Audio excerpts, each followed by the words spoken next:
Shabbat shalom, everyone.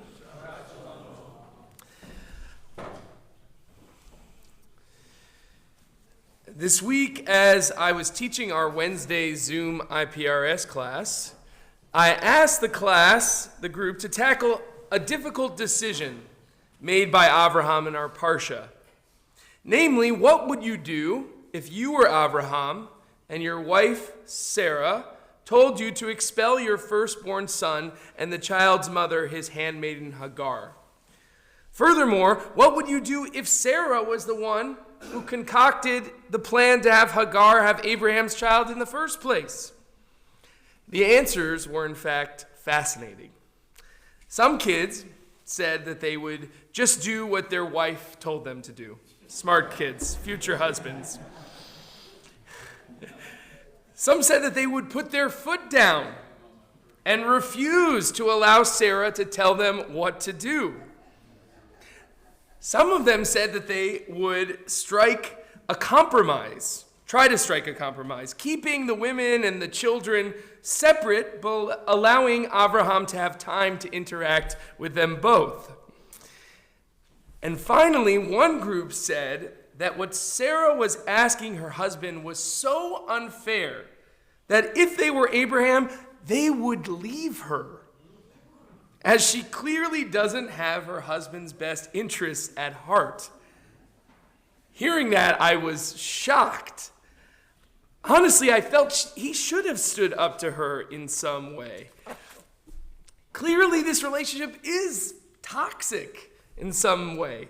For Abraham, that maybe he should have threatened to leave her for asking such an awful, impossible thing of him.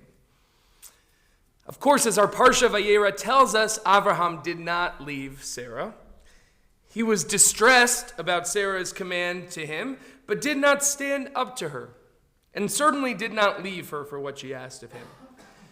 Mostly what he did was obey Sarah and send the two of them off into the wilderness with just a little food and water, where they almost die from starvation and thirst if not for God's intervention.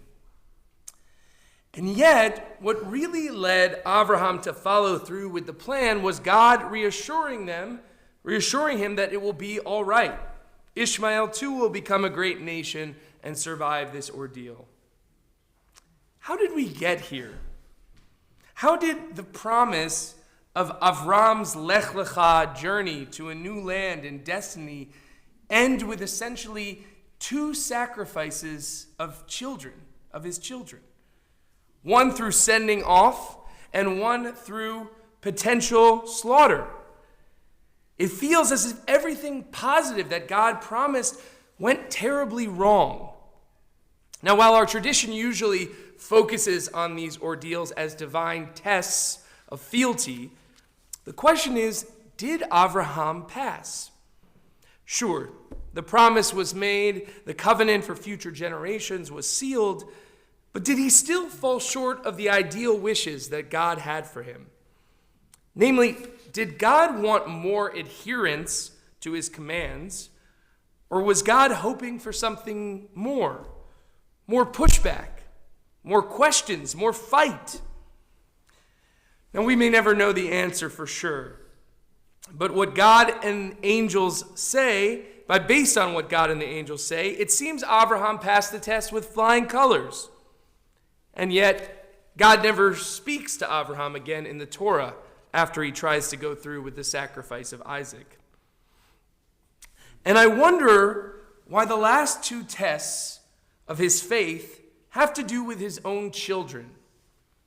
Now, one possible answer is that God wants to see if Avraham is more about following God or more about the promises God made. Offering someone a reward often leads them to focus on the reward and not necessarily the relationship that would lead to that reward. There was a danger in telling Avraham that he would become a great nation and a blessing. It might lead to the blessing being the main reason for Avraham's obedience. God wants to know, in a sense, is this relationship real? Is Avraham the true partner and friend of God that God wants him to be? But if Avraham doesn't fully pass, If God wants the resistance to unfair commands and doesn't get it from Abraham in these instances, perhaps he passed on the surface, but failed on a deeper level of relationship. And perhaps the failure is that he didn't fight for his children from both mothers.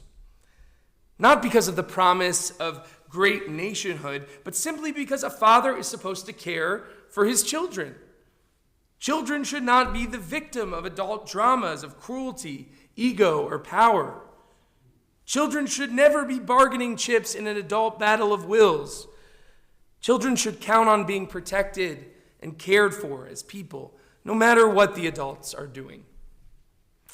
On another note, Abraham may have just thought that if he kicked out Ishmael and Hagar, that this would be the last of the sacrifices he would have to make as he goes on to stake his legacy through Isaac.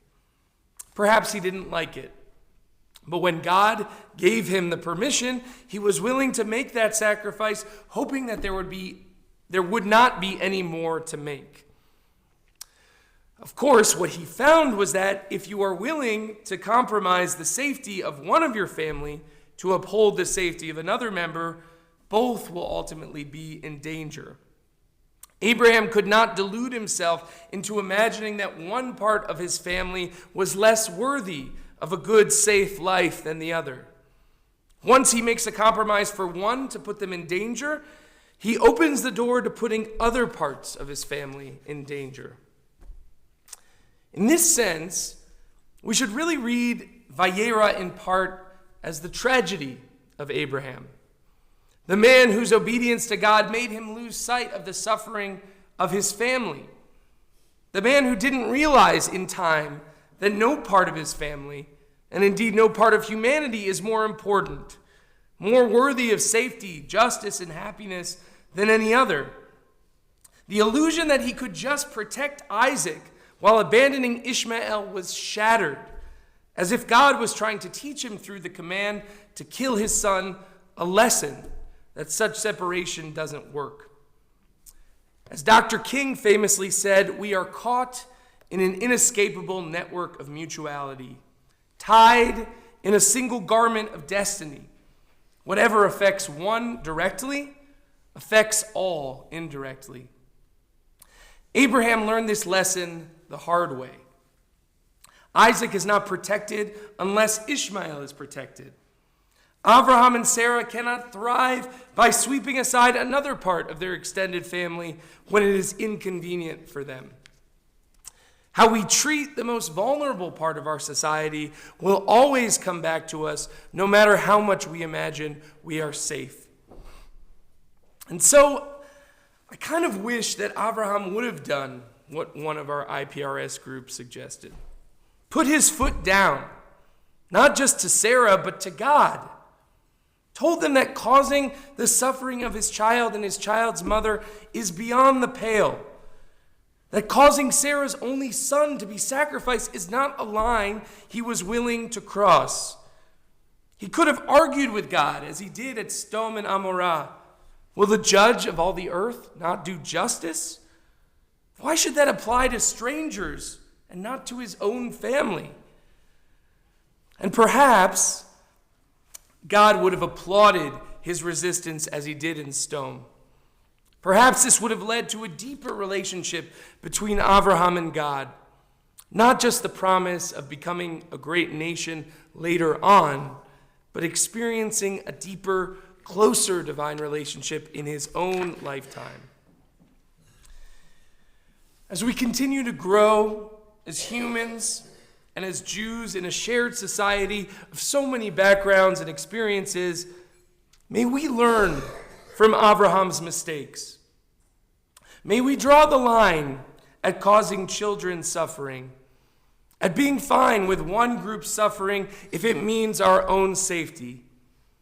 May we have the courage to recognize that even as we are Jews and fiercely proud of that fact, we are also a part of the human family, blessed by God through Abraham to be a blessing to all who dwell on earth.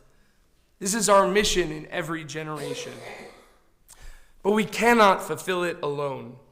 We need to stand together with every person We need to be stronger than Abraham and refuse an unsustainable compromise.